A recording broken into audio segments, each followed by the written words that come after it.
¿Qué tal, gente? Esto es Tu Fillo de Poeta. Era el verano de 1985, Volver al Futuro se estrenaba en los cines estadounidenses y si ustedes tienen mi edad, es probable que hayan visto esa película muchos años después en un televisor cuadrado, un sábado por la mañana, o quizás la vieron en una copia alquilada de VH o tuvieron que acudir a la piratería para verla. También es posible que nunca hayan visto Volver al Futuro. Entonces yo tendría que contarles que en esa película había un adolescente que viajaba al pasado y al futuro en un DeLorean blanco que hacía las veces de máquina del tiempo y que en ella también apareció un científico canoso que hacía posible toda la aventura. Tendría que contarles que esa película no envejeció tan bien como quisiéramos, pero nos dejó picados con la idea de patinetas voladoras y zapatos que se amarran solos. También nos dejó, y quizás esto sea lo más importante, un deseo de tres palabras que se ha intensificado con cada día que sobrevivimos al colapso económico, a la violencia de las autoridades, a la pandemia del coronavirus y al riesgo inminente de una catástrofe ecológica. Ese deseo es volver al futuro.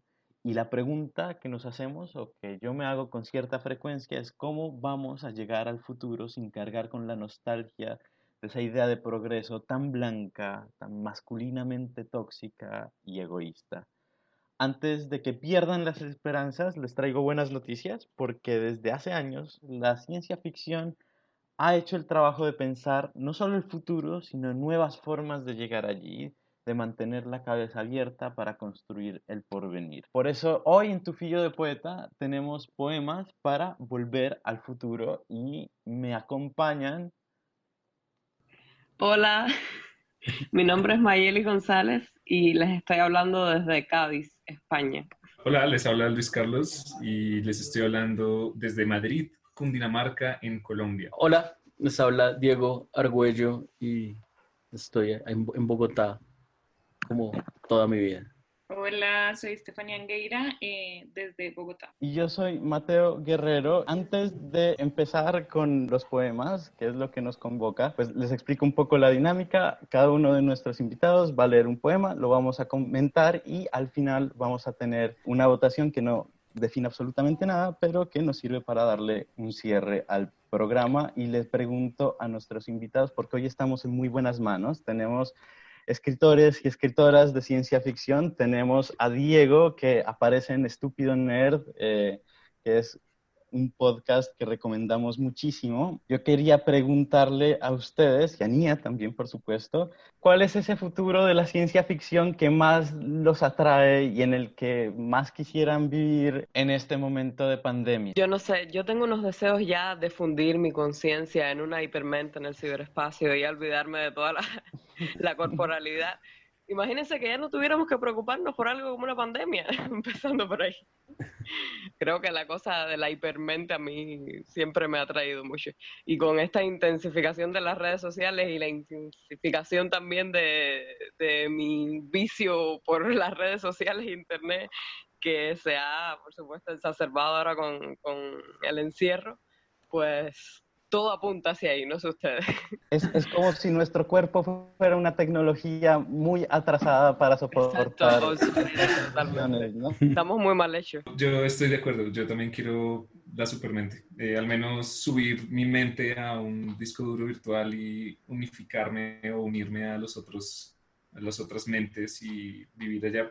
Me da un poco de miedo los virus informáticos, debo decirlo, igual que los hackers. Además que siempre estaremos compitiendo por más espacio en disco, ¿no? Yo creo que en el sentido en que nuestra mente se vaya expandiendo, no vamos a pelear por agua o por dinero, sino por espacio y por memoria o por procesador. Diego, ¿algún deseo, algún universo ficcional en el que te gustaría pasar la pandemia? Y yo sí, todo lo contrario, agradezco que por todos los cálculos ficticios que hago en mi cabeza, no voy a alcanzar a estar vivo para cuando nuestras mentes se fundan en el mundo virtual. Em, yo, a mí me encantan muchos mundos de ciencia ficción, pero casi siempre la ciencia ficción tiende a ser como tan pesimista que es difícil pensar uno que yo diga, oh, ese suena increíble para habitar, pero creo que si me tuviera que ir por uno, me iría algo como estilo Cyberpunk, el videojuego que sería ahorita, Cyberpunk 2077, Ok. porque tiene lo mejor de los dos mundos. Sí, estamos más con las máquinas y cuando mi cuerpo falla hay opciones. Entonces me dio coronavirus, estoy seguro que algún implante me puede ayudar con mi sistema respiratorio. Eh, pero sigo teniendo corporalidad y sigo teniendo una interacción directa y limitada con los demás. A mí de subir mi mente a algo me preocupa lo ilimitado que es todo. Eso me angustia, me produce una angustia existencial horrible y no sabría cómo afrontarlo. Entonces yo A mí, prefiero pasito a pasito. a mí me encantan esos memes que suelen ser una foto de un ejemplo de recursividad del sur global y ponen el letrero como Cyberpunk 2077. Ah, Es mi género de meme favorito. Eh, Mía, ¿tú tienes algún universo ficcional en el que te gustaría estar en este momento?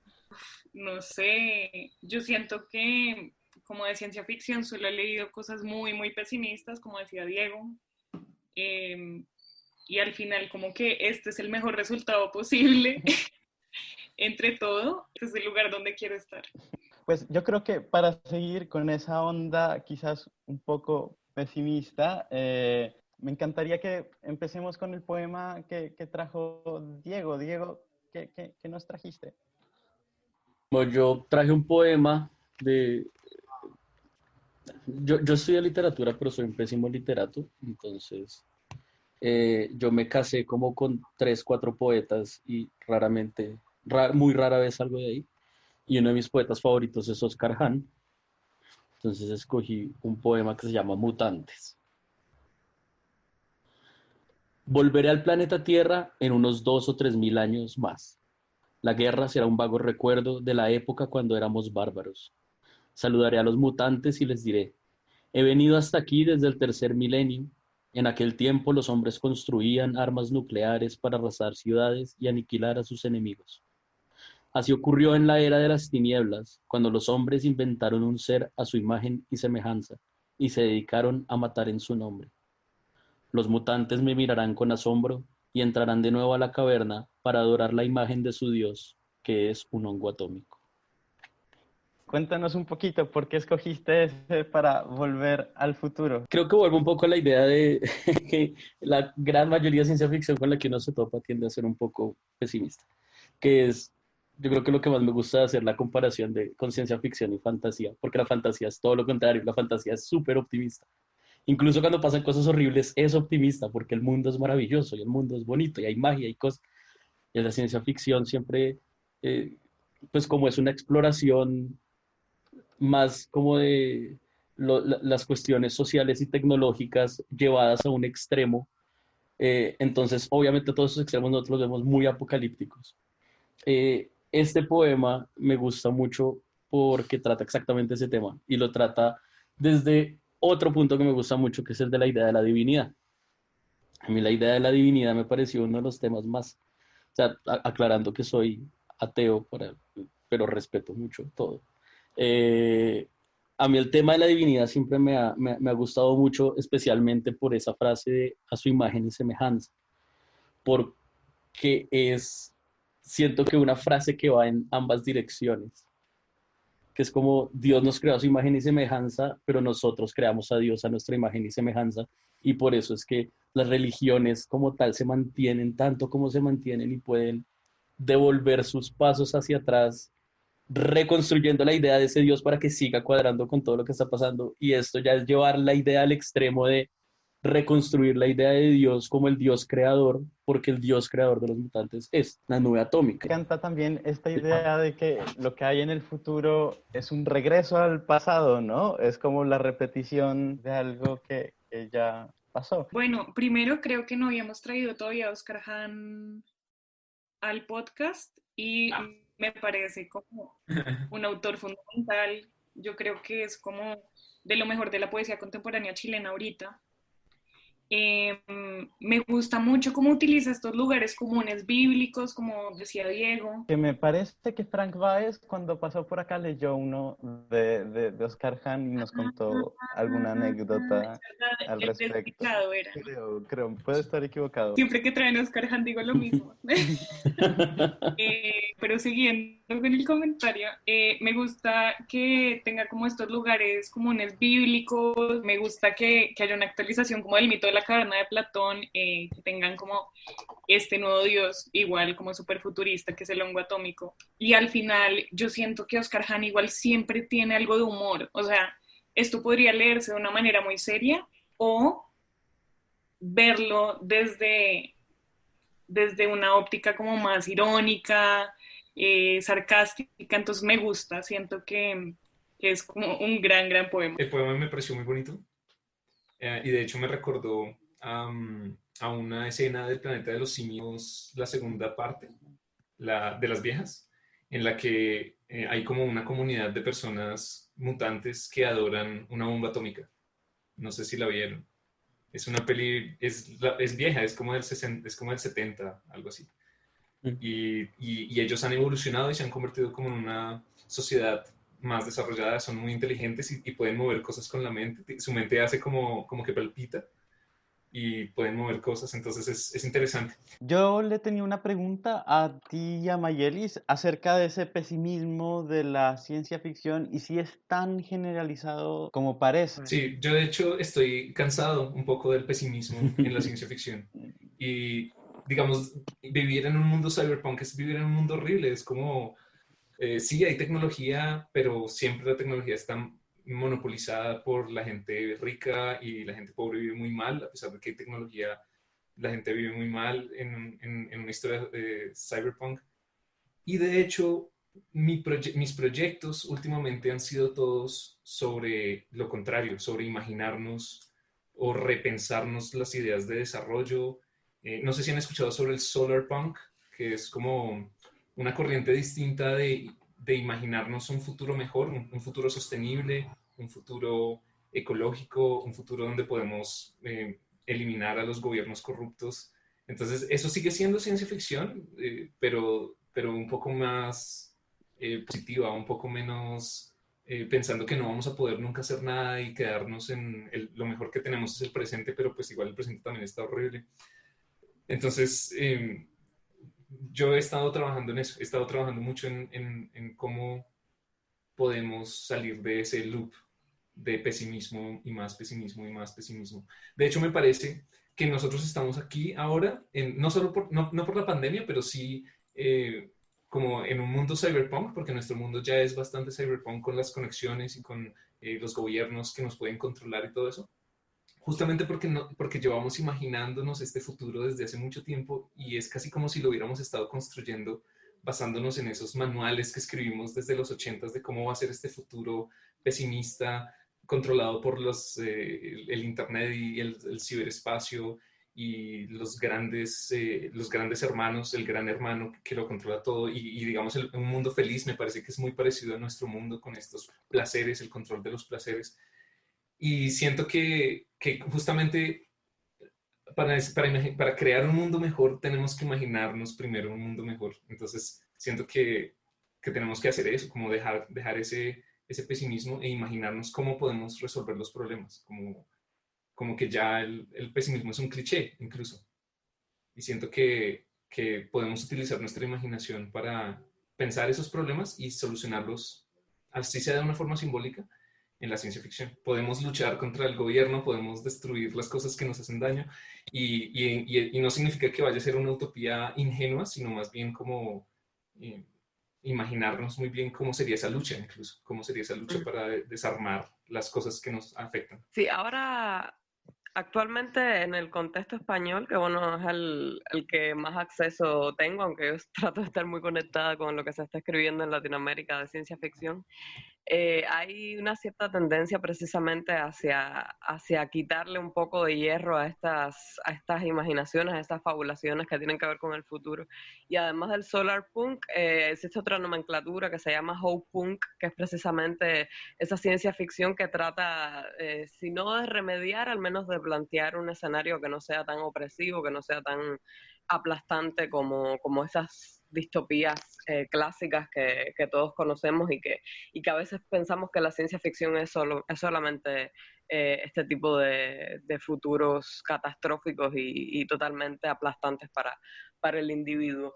A mí lo que sí no me parece, o sea, al menos yo no lo he interpretado así buena parte de mi vida, es que estas extrapolaciones distópicas tengan como objetivo hacernos pensar precisamente que nuestro mundo no está tan mal después de todo y que tenemos que conformarnos, sino que es precisamente una advertencia y una puesta en crisis de problemas que ya existen desde ahora y es una clara metáfora del presente, no un gesto de conformidad hacia ese presente. Pero sí es verdad que es un poco cansino, ¿no? Que haya tanta literatura que ofrezca esa visión de futuro que no tiene una salida. Y entonces a mí me parece que la dicotomía no está entre utopía y distopía, pero bueno, realmente escribir una utopía como ficción me parece un poco aburrido, ¿no?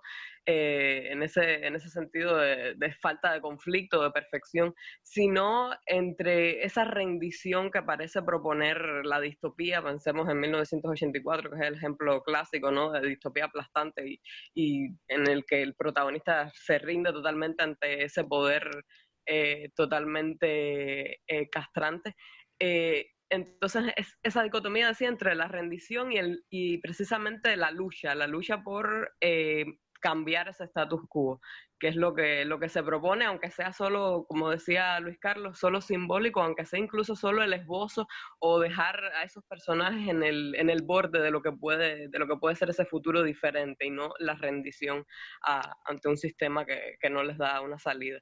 Entonces me parece que ese tipo de ciencia ficción está ahora cobrando bastante auge, no solo entre los que escriben, sino entre los lectores. Lo que quieren leer esos lectores de ciencia ficción ya es una cosa que sea un poco más esperanzadora o al menos que ofrezca una manera de lucha o de oposición hacia ese futuro que nos los habían pintado tan oscuro. Buenísimo. Y ya que estamos hablando de esa posibilidad tan poderosa que es imaginarnos el futuro para encaminarnos hacia allá, ¿por qué no nos lees el poema que nos trajiste, Mayelis, porfa? Ah, muy bien. Bueno, después comento de dónde lo saqué y cómo es la cosa. Pero bueno, se llama El futuro sin márgenes. Que llegaría el día en que los hijos de la tierra se enamorarían de las ías, los tecnohumanos besarían los labios de aceite y sus sueños tendrían la textura perfecta que sabe abrir la ventana de la conciencia pura. Que los bebés serían fruto de una semilla híbrida y ser madre podría inducirse a través de los dígitos y los úteros serían cajas de Pandora inversas, matrimonios mixtos y sexo sublimado. La personalidad como una camisa nueva bordada con recuerdos que no fueron. Eso decía, y le llamábamos loco. Eso decía, y teníamos miedo y teníamos deseo. El futuro era un lugar tan peligroso. Entendíamos, y a la vez no entendíamos, que los seres humanos solo podían buscarse a sí mismos, y que en esa búsqueda lo contaminaban todo, lo creaban y lo destruían todo. Nuevos inventos, nuevas teorías éticas, prostitución de fibras de carbono y látex para aplacar un furor primitivo, suciedad sobre los suelos nibios. Pero no podía ser, no podía tener razón, eso creíamos, porque entonces, porque no, que no comprenderíamos, decía, que no veíamos ni el 2% del 2%, que las IAs y los tecnohumanos serían nosotros y mucho más que nosotros, que un día echaríamos de menos la sencillez de un pico y una pala. Este poema pertenece a un poemario de una autora española que se llama Ana Tapia, y el poemario se titula Las ovejas radioactivas de Colimá. y se lo recomiendo muchísimo. Es un libro bastante reciente, no sé si es del año pasado o del anterior, que salió publicado por una editorial independiente española. Y a través de un viaje de, vamos a decir que la civilización humana huyendo de una Tierra que se descompone a diferentes cúmulos planetarios y galaxias lejanas, buscan asentarse y recomenzar, ¿no? Su vida. Y cuenta entonces esa historia desde lo que sucedió en la Tierra en esa última explosión hasta cómo han logrado montar de nuevo esa civilización los humanos y cómo efectivamente, como dice en uno de los momentos del poema, cómo en esa búsqueda contaminaban todo los humanos y si estaban de alguna manera repitiendo los mismos errores que había dado al traste con la destrucción de la Tierra, ¿no? Y bueno, el poemario está muy bueno, tiene poemas que realmente calan y bueno, como el tema era precisamente regresar al futuro, leí este que quizás no sea uno de mis preferidos porque tengo poemas que me gustan muchísimo de este poemario, pero me parecía que venía muy bien al caso y bueno, si servía de incentivo para que buscaran este poemario de Ana Tapia, pues perfecto. Y me encanta esa mezcla de miedo, deseo y peligro que hay en el poema cuando se refiere al futuro, ¿no? Me parece que describe muy bien como nuestra relación con lo que viene. A mí me recordó un poco a Kurt Weiner Smith, este autor norteamericano que escribía sobre el renacimiento o el redescubrimiento de los humanos. Entonces, él tiene muchos cuentos y una novela que se llama North Stream, en el que habla como de, en un punto los humanos alcanzaron la perfección, pero cuando llegaron a la perfección la gente comenzó a morir, o la gente comenzó a morir de felicidad. Pero eso uno lo entiende si uno lee como todos los cuentos y la novela e intenta hacer como el puzzle, el rompecabezas de lo que él está intentando contar. Y eventualmente los humanos son redescubiertos o la humanidad es redescubierta en cosas tan sencillas como eso, como un pico y una pala. Entonces, por eso me acordé. Sabrá Dios si eso es también una influencia de la autora. Posiblemente, sí. Es probable. Yo no sabía que esto era como parte de un poemario que cuenta una historia, una narrativa, pero lo primero que me llamó la atención fue que hablara del futuro en tiempo pasado. Eso me pareció como algo muy inteligente. Y también me gusta que es un poema que, bueno, habla del futuro, pero es un poema muy material. O sea, todo el tiempo se siente que hay objetos, que hay cosas como sólidas. Me pareció como espectacular y también como este deseo por la inteligencia artificial cobra un erotismo súper fuerte.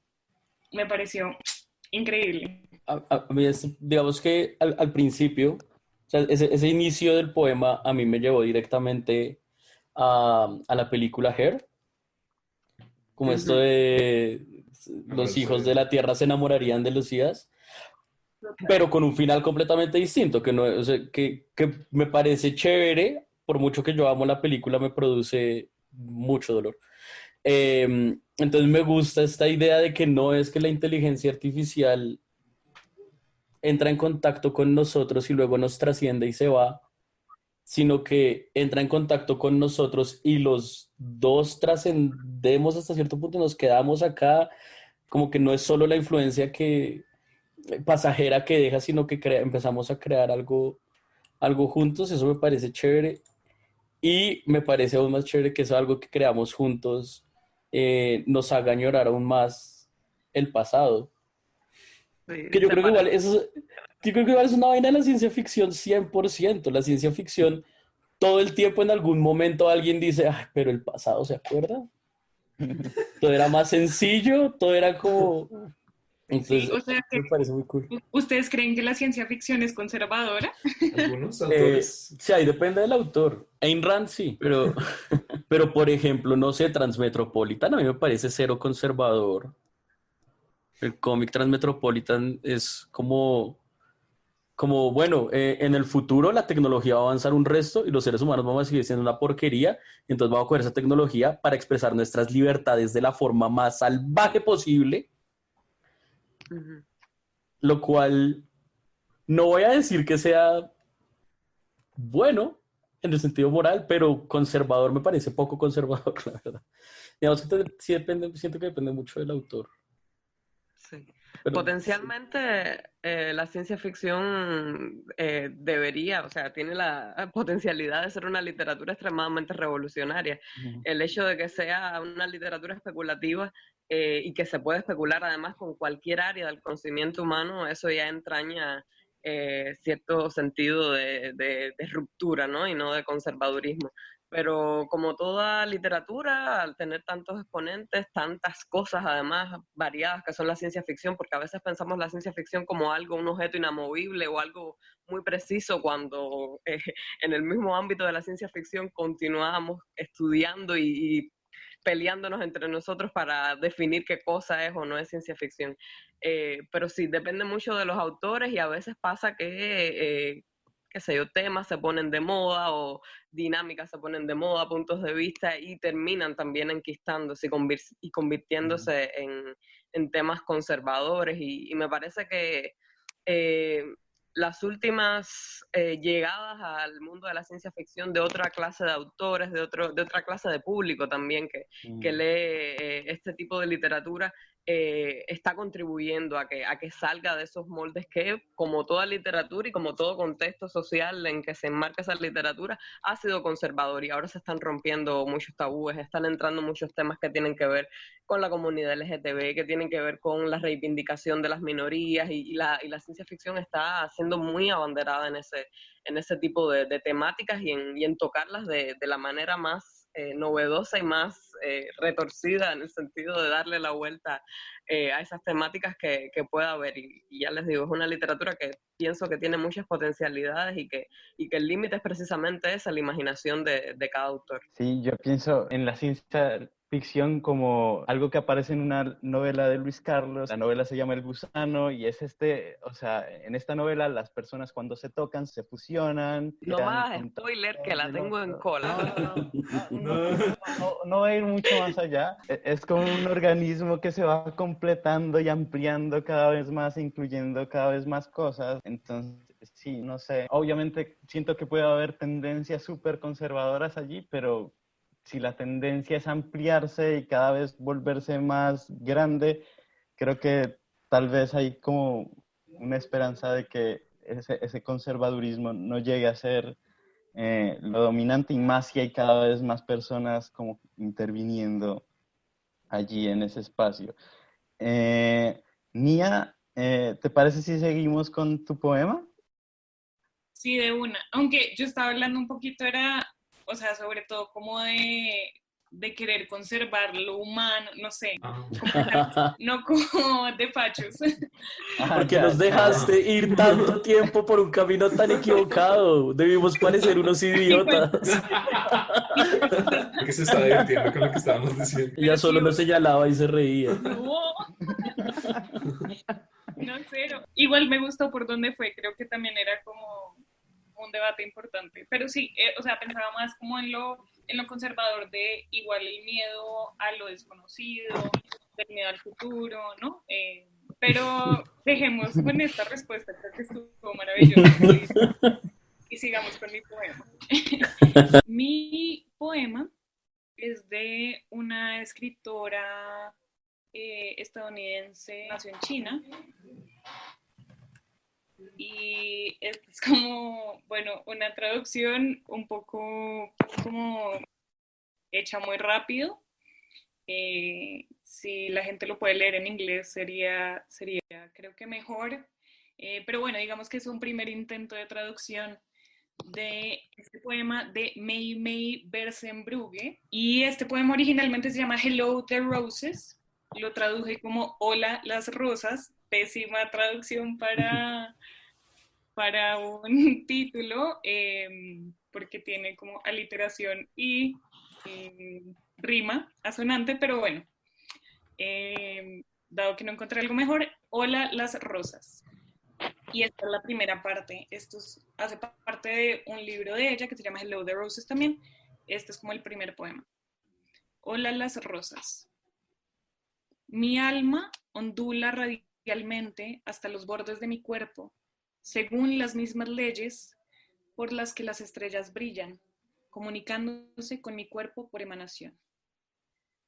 Cuando la ves, sientes el impacto de lo que puede significar lo visual. La invisibilidad muda a un rosa profundo o un color que veo en clarividencia.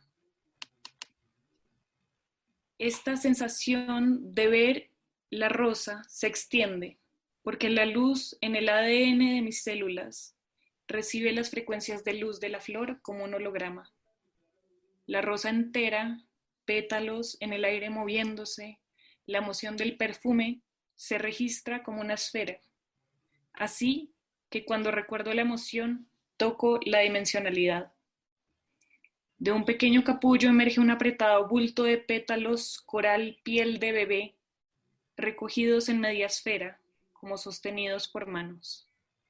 Los pétalos son innumerables, sueltos, dobles, suntuosos, unificados. Veo a través de dedos separados para suavizar mi mirada. Muy lento se filtra la luz que emana del objeto y luego con sentimiento veo el rápido color allí. Es la rapidez que parece quieta como la luz del mediodía, porque mi vista viaja a la misma velocidad. Hago un balance recíproco entre la luz que cae en el fondo de mi ojo al nervio óptico, a la glándula pineal, brillo degradándose en materia, y mi futuro yo se abre de esta visión. Un momento se extiende al tiempo, pasando como la impresión de una rosa. Incluye nuevas alegrías, donde rosas imaginadas, rosas que no he visto antes o he visto en libros, se registran como experiencia propia. Luego la experiencia es revelación, porque las plantas y la gente tienen en sus células partículas de luz que pueden volverse coherentes, que irradian físicamente y también con la creatividad de la metáfora, como en un rayo de luz holográficamente, es decir, por intuición, en que inhalo el perfume de la rosa bourbon, luego intento separar lo que es aroma, sentido y lo que se llama memoria, que es emoción, donde en un diálogo como el tacto se vuelve tan vibratorio y absorbente de mi atención y deseo, con impresiones como huellas por todos lados. Digo que las percepciones físicas son los datos de mi corporalidad, mientras que en la rosa, el escarlata en sí mismo es materia. Bueno, es como un poema un poco difícil. También es muy, muy difícil de entender en inglés. Y como que es muy wordy. ¿Cómo se dice eso en español? Como... Palabroso. No sé. Palabroso. Como lleno de palabras y tiene muchas palabras, ¿no? Como científicas. Lo escogí porque me gustaba mucho la idea de pensar en el viaje en el tiempo desde la imaginación. Y que lo pensé literal como volver al futuro, porque en el ejercicio de recordar esta flor, nunca se logra llegar a la imagen pasada real, sino que se crea una nueva rosa, que aún no existe. Entonces era como, esa era como la razón. A mí me pareció súper bonito por esta rosa virtual, esta rosa a la que llegamos a través de la tecnología que podría ser el holograma, pero también es la escritura misma, ¿no? Entonces también es como esta tecnología muy vieja que es la escritura, conviviendo con la tecnología a la que no hemos llegado del holograma, allí presentándonos estos objetos delicados y súper bonitos, ¿no? Me pareció una gran idea ponerlo así. Yo tengo un comentario muy... no sé, yo como toda esta idea de la flor, el viaje en el tiempo... al principio cuando dijiste que la autora era de origen chino, directamente pensé fue en El problema de los tres cuerpos, la trilogía esta Sí. del autor chino, sí, que pues yo creo que es una de las obras de ciencia ficción que más me ha volado la cabeza por la progresión que lleva, como que el primer libro es así como medio investigativo, el segundo libro es como qué está pasando y el tercer libro es la vida, la existencia es un misterio y todo es horrible. Yo no sé, es una vaina que me fritó mucho, entonces pensé como, vea pues, los autores chinos y la ciencia ficción están haciendo cosas muy interesantes. Pero ya cuando leyendo el poema, me fui directo, fue a La Flor de Coleridge, el ensayo de Borges, que es un ensayo en el que él habla acerca de 3 textos distintos sobre viaje en el tiempo y que hace 3 ejemplos distintos bueno, el viaje en el tiempo y cosas de ciencia ficción. Y el primero es La Flor de Coleridge, que es la de que si una persona se duerme y sueña con una flor y cuando se despierta la flor está ahí, entonces ¿qué? Y ya luego al final termina hablando ya de la de Wells, de La máquina del tiempo. Sí, entonces compara 3 ejemplos distintos de cómo funciona el viaje en el tiempo y todo enfocado sobre la flor. Entonces me parece muy frito, como que la idea de la flor y el viaje en el tiempo es muy recurrente, lo cual me parece como que entiendo por qué la imagen es tan poderosa, pero al mismo tiempo es como, pero ¿a quién se le ocurrió? Ahí es donde uno piensa como el inconsciente colectivo tiene sus verdades. O bueno, o todo es un palincesto, todos nos alimentamos de lo que han hecho los demás. Pero igual me parece muy bonito, me parece muy chévere eso. Y sabes yo de dónde, o sea, a mí esto igual me parecía, voy a decir otra vez la palabra actualización, pero esto a mí me parecía como una actualización de los Daffodils de Wordsworth, que es como veo los narcisos cuando salgo y luego tengo que pensarlo y escribir el poema, ¿sí? Y esto es como un poquito como una actualización de eso es que, no, bueno, I Wandered Lonely as a Cloud de Wordsworth, pero es un poquito lo mismo, como, ok, para escribir esto tengo que pensarlos y los vuelvo a traer a la mente, ¿no? Pues ya digamos que ya no son lo mismo. Lo hace como en holograma, como que ya no es solo como el pensamiento del poeta súper romántico, pero sí creo que tiene como toda una historia, como esto del viaje en el tiempo, la imaginación y las flores, como que es muy un clásico. Como la típica reflexión del arte, esto no es una pipa, esto no es una flor, esto es el holograma de una flor. Es como, ok. Sí. Quiero hacer un dibujo de esto, me encanta. Bueno, y ya que mencionamos a Borges y las cosas que se repiten, como en ese cuento del inmortal, me parece que podríamos pasar a lo que nos trajo Luis Carlos, que entiendo que es un texto tuyo y nos emociona un montón tener un texto tuyo hoy acá, Luis. Espero que no suene como a que todos estamos leyendo autores increíbles y de repente yo traje mi texto y puedo justificarlo. Y la justificación es que yo no sé casi nada de poemas de ciencia ficción, de poesía de ciencia ficción. Es como algo de lo que no sé mucho y me avergüenza decirlo. De hecho, tengo que leer cosas de poesía de ciencia ficción, pero me he dedicado solo a leer prosa, entonces estoy un poco perdido. Y como era un ejercicio y tenía que ver con el regresar al futuro, me parecía que algo que yo había escrito tal vez era un poema de ciencia ficción. Entonces lo traigo también en parte para que ustedes me digan si es un poema o no, porque no lo sé. Y de hecho tengo un problema con la poesía y es que muchas veces no entiendo qué estoy leyendo. Como que leo poemas y es como... Ok. Entonces, no sé si eso le pasa. Yo sé que ustedes tienen un programa sobre poesía, así que ustedes seguramente saben mucho sobre... A mí me sobre pasa eso mucho con las ¿Sí? cosas que escribes tú. ¿Qué es esto que acabo de leer? ¿Cómo lo hizo? Es genial. Bueno, entonces voy a leer. Se llama Siglos y Siglos. Siglos y siglos. ¿Cuándo fue la última vez que viste a Venus saliendo por el oriente al lado de la luna y pensaste que era imposible ir allá? Ese brillo de durazno incandescente ilumina los brazos humanos, los vellos del cuello de un palindrolfo meditando. Los astronautas cantan Om en el espacio sagrado de la órbita indexada al poniente. querida civilización galáctica, corre por las venas de los agujeros de gusano por naves estrelladas hace eones, cuando 7 civilizaciones interplanetarias surgieron y se extinguieron, y seres inteligentes de estructuras corporales impredecibles descubrieron que la arena se convertía en vidrio a 1700 grados centígrados. ¿Cuándo fue la primera vez que entendiste que los humanos separaron el átomo en el siglo XX?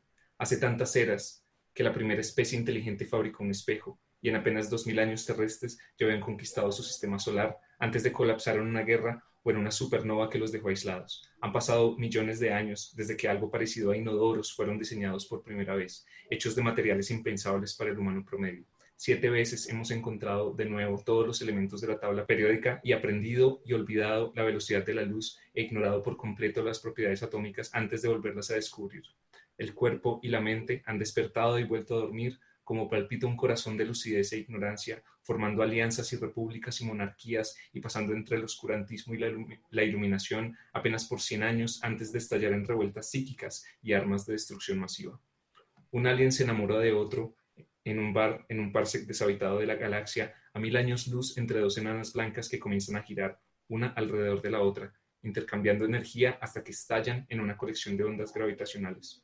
Una supernova deja miles de propilios sin hogar. Una especie inteligente descubre que por un periodo de solo 4000 años, una milésima de segundo en la gran escala del tiempo y por una capa de dióxido de carbono y materiales sintéticos, en su planeta la civilización industrial ya se había levantado y había muerto 3 veces en distintas especies.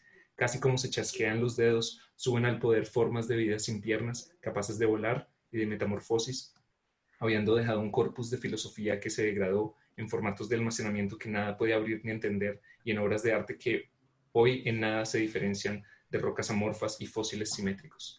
¿Qué pasará con nuestros discos duros en 65 millones de años? Querida luz brillante de eventos astrales hace siglos, quiero atravesar el esfínter del conocimiento a la velocidad de la luz, ver nacer y morir máquinas conscientes y constructores de mundos de tamaños descomunales y estrellas que por su composición química alcanzaron a ser más inteligentes que un perro. Siglos y siglos y siglos han pasado y el propósito eternamente indeterminado de la civilización sigue siendo una pregunta sin resolver. Los elenturios se recuestan metiendo sus antenas y tentáculos en una criatura disímil, pero la única que entiende a la anterior. Los apéndices semitransparentes de una forma de vida tocan el sistema nervioso externo y las ramificaciones de las bacterias y virus intercambian información genética hace eras separadas y en idiomas y en formas de comunicación distintas expresan que se aman, que se extrañan y que quieren abrazarse, aún sin brazos, enrollándose alrededor de pólipos, aún cubiertos por trajes espaciales, por atmósferas incompatibles y transferencia de cuerpos de un lado a otro, como se ama en un caparazón de Zork, como se siente la envidia en el cuerpo esponjoso de un Solfol, como duele la traición en el corazón humano.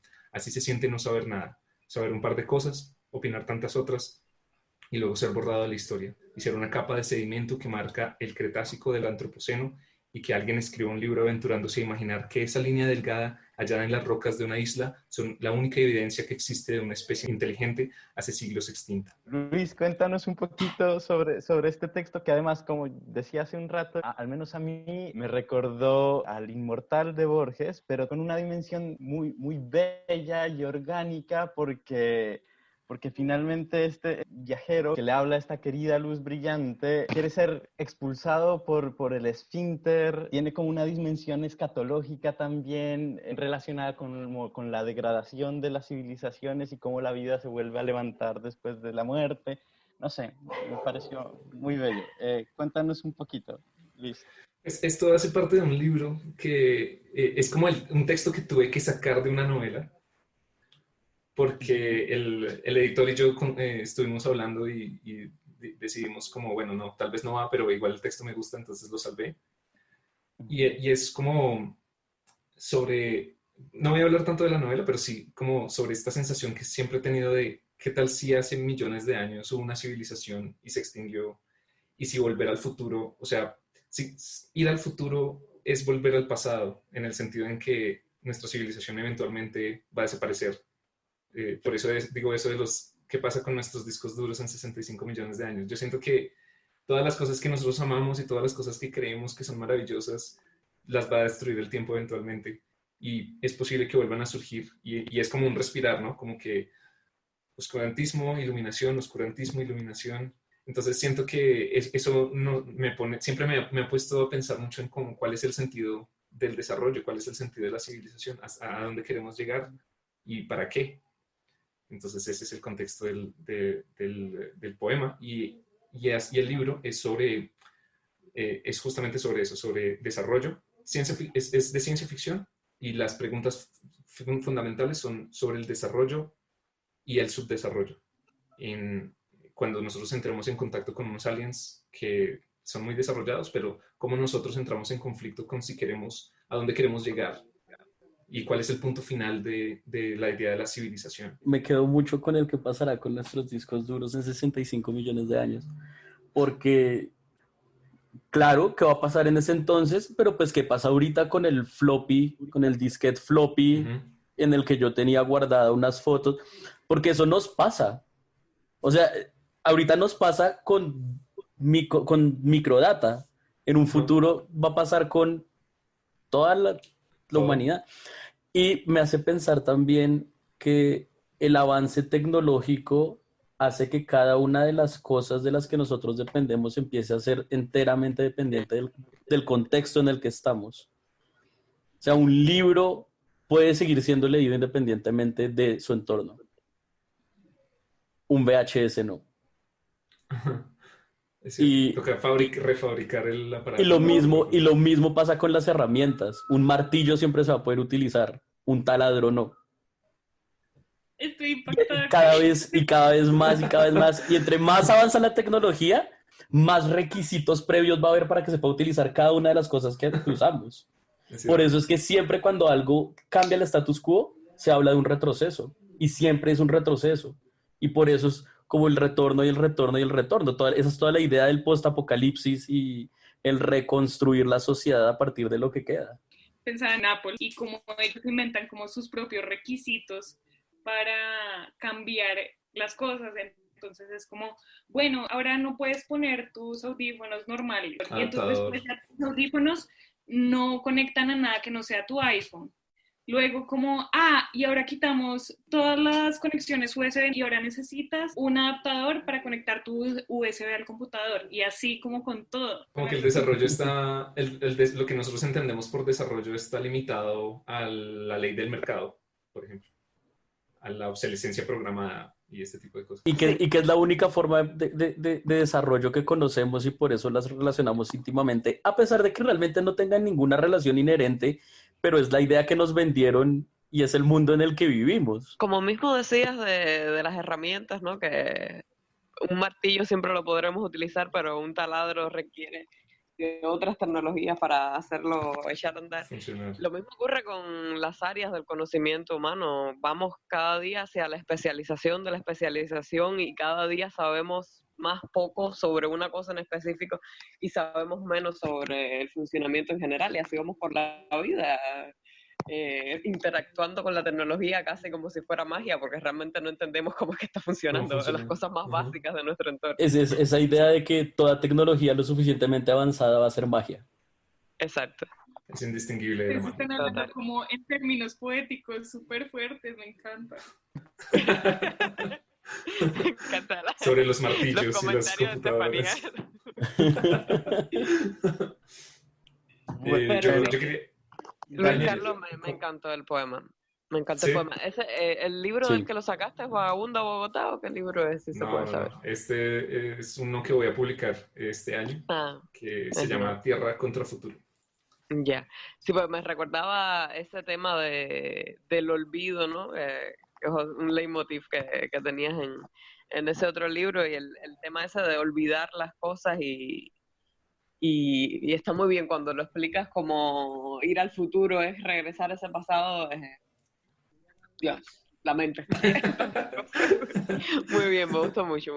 Qué bueno. Yo quería hacer el comentario con Los Inmortales, porque a mí me encanta ese cuento, el cuento de Los Inmortales de Borges, que es estos personajes que son como inmortales que viven en una ciudad muy extraña porque no tiene ningún sentido y la persona que explora, que quiere conocer a estos inmortales, que los encontró las referencias en una biblioteca, siempre en Borges, la biblioteca es muy importante. Y él primero se encuentra estos seres que son muy, como, él los llama como, ¿cómo los llama? Como unos brutos, como unas personas sin cerebro. y entra y ve la ciudad y la ciudad está vacía, pero es una ciudad imposible como la ciudad de Cthulhu, de Riley. Y después se entera de que estas personas que son como unos cavernícolas son realmente los inmortales. Y es muy chévere porque es la idea de sabemos tanto, hemos avanzado tanto, que la única forma de progresar es, o la única forma que nosotros le vemos sentido a seguir vivos es siendo otra vez cavernícolas. Entonces es muy chévere. Además, porque como que una de las preguntas que tengo siempre es como ese límite de la civilización. Como yo me imagino, por ejemplo, que el límite, como la finalidad de la civilización es que las personas sean felices, supongo. Como para qué tenemos todas estas cosas, para facilitarnos la vida. Pero ¿cuál sería la extrapolación? Yo me imagino que sería la felicidad absoluta. Pero esa felicidad absoluta destruiría la civilización, porque si todos somos felices, ya no tenemos que hacer nada. Y eso incluye, no tenemos que comer, no tenemos que interactuar, no tenemos que hacer nada porque somos absolutamente felices. Y eso significaría que la gente comienza a morirse de felicidad. Y eso es algo que puedo conectar un poquito con el cuento con Corwin Smith y con el poema que escogió Mayelis. Ese cuento de Borges engarza muy bien con otro que perteneciera luego a Trafalgar de Angélica Gorodishner, Sensatez del Círculo, que ocurre algo similar. Es esta civilización que descubren unos arqueólogos supuestamente de una civilización superior y se supone que son una especie que son unos brutos que lo único que hacen es de vez en cuando despertarse y ponerse a bailar. Y finalmente descubren que esa gente ha llegado a la trascendencia y que viven hacia el interior más que hacia el exterior y se preguntan precisamente si no será esa la felicidad o la plenitud. Y uno lee Trafalgar y con cada página es más grande el horror del olvido en el que pasó tanto tiempo ese libro y del que apenas lo estamos rescatando. Trogloditas. Trogloditas. Trogloditas. Así es como les dicen en el Inmortal. Los inmortales, sí. Los Inmortales. Trogloditas. Muy bien. Bueno, y para ir cerrando, normalmente la persona que conduce el programa no lee poema, pero últimamente nos hemos saltado esa regla. Yo voy a aprovecharla para leerles un poema de Ana Merino que se llama El despertar de Han Solo. Wow. Ya les cuento por qué me pareció chévere traerlo. Ya con ese nombre. Sí, sí. Cierto que sí, cierto que sí. Ya. Equivocaste de película. Y dice, desdibujas las rutas obligadas de los mapas y te inventas atajos en un laberinto de dientes afilados y de bocas inmensas con piel de meteorito. El tiempo en una nave se transforma en kilómetros y la vejez no existe, solo el trazo impreciso de la vida recorriendo galaxias. Han puesto precio a tu cabeza, pero a ti no te importa. Los besos de princesa te sacarán del fondo venenoso de un mal sueño. El espacio vestido de abandono se parece al desierto de una orfandad amarga que siempre has masticado. Cada lugar que habitas se llena de promesas y el halcón milenario es una alfombra mágica que busca en el ocaso el rastro que dejaron las risas de los niños que juegan a imitarte. Despertarás, Han Solo, convertido en un hombre diminuto, en un mundo de gigantes, sin un mar ni una balsa donde poder ser náufrago 1000 veces.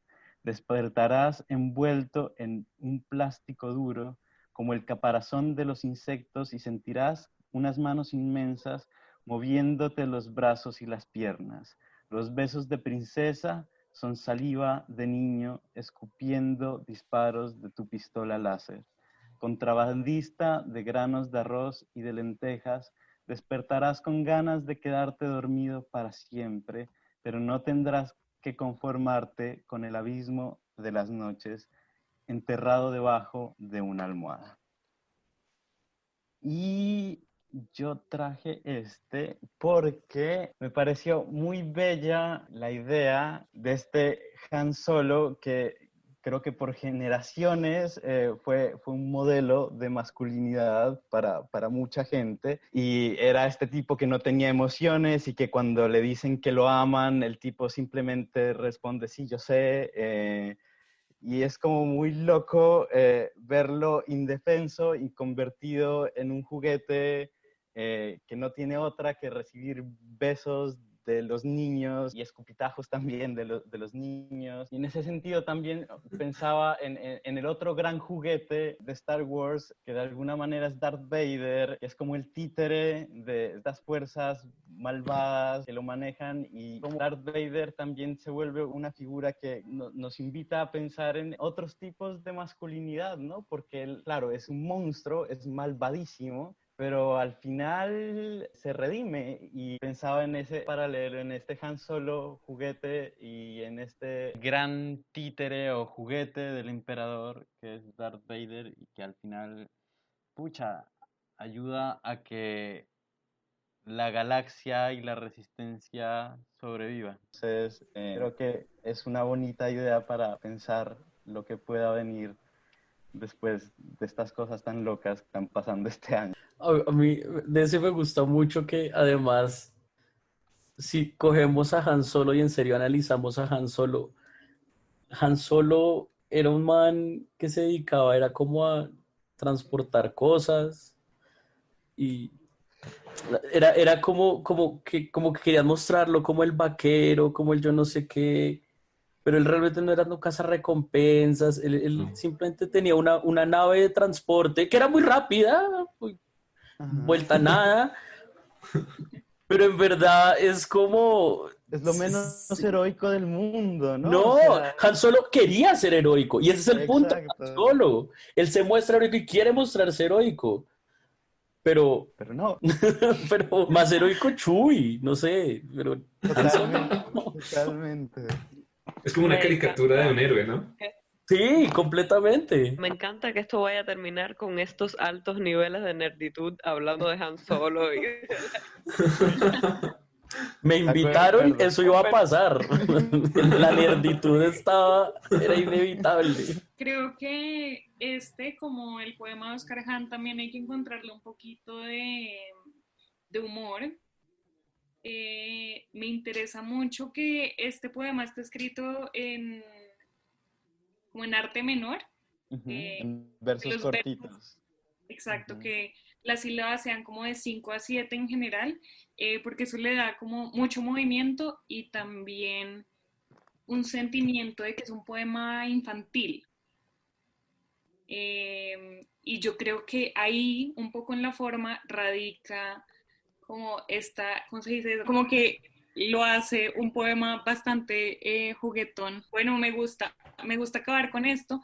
Y también quería decir que me impresiona que todos los poemas igual tengan algo de relación.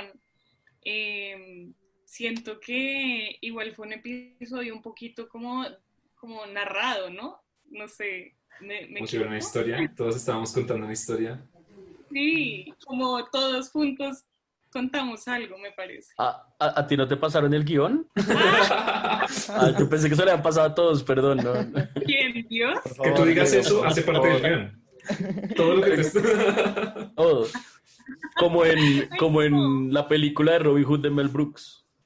me Es estoy como, como momento, yo asustando. no debía perder acá y sacan el guión y miran en el guión. Para cerrar, hagamos una breve recapitulación. Hoy hablamos de mutantes que adoran el hongo atómico. Mayelis nos trajo desde Cádiz El futuro sin márgenes, en el que un loco nos señalaba desde hace tiempo todo lo que nos iba a pasar. También Nia nos trajo de May May Bersendruge, una flor que no sabemos bien si viene del pasado o si viene del futuro.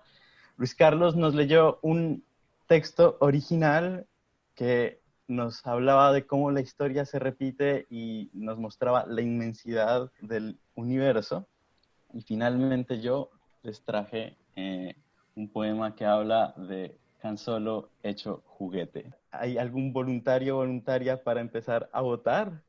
Mi favorito fue el que trajo Mayelis. Me Oh, gustó mucho. Buenísimo. Bueno, pues muy buenísimo. mal porque yo voy a votar por el tuyo, así que Oh my God. Esto también está en el guión. O sea, esto es lista de favores. Pregunto. Vamos a ¿Ese es ver. el comienzo de una historia de amor? Tini, Diego, cuéntanos. ¿Cuál fue el que más te gustó? El de Luis Carlos.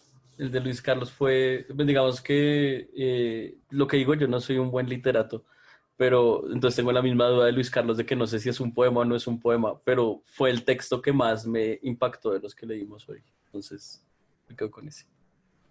Buenísimo. ¿Y Nia? Yo voy a votar por el que trajo Mayelis. Me encantó. Dioses.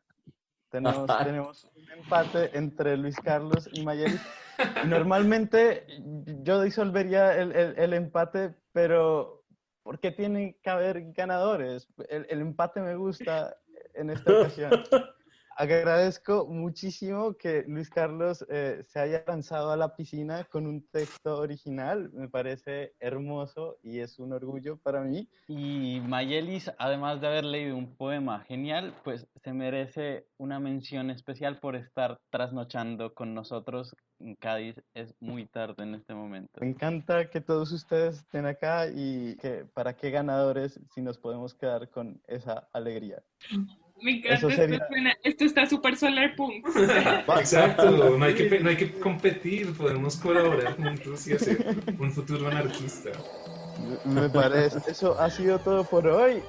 Síganos en nuestras redes sociales. Escúchenos en Spreaker, en Spotify. Estamos también en Google Podcast, Apple Podcast. Estamos en todos lados. Eso es todo por hoy. Gracias. Chao. Gracias. Gracias.